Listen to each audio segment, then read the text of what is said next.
வெள்ளியில் ஜொலி ஜொலித்த புல்லட் வாகனம். இந்த இனோவேஷன் கூட ரொம்ப நல்லா இருக்கேப்பா.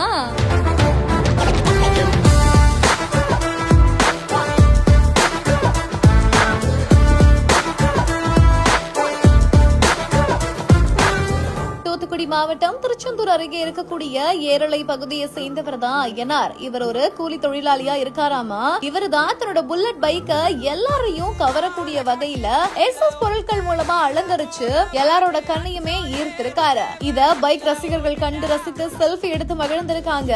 இந்த இனோவேஷன் கூட நல்லா இருக்கேப்பா, இது வரைக்கும் யாருமே இப்படி யோசிச்சதே இல்லையே அப்படின்ற மாதிரியா இந்த ஒரு புல்லட் வீடியோ தான் இப்ப சோசியல் மீடியா முழுக்க ட்ரெண்ட் ஆகிட்டு வருது. இத பத்தி நீங்க என்ன நினைக்கிறீங்க அப்படின்ற உங்களோட கமெண்ட்ஸ் எங்க கூட மறக்காம ஷேர் பண்ணிட்டு போங்க.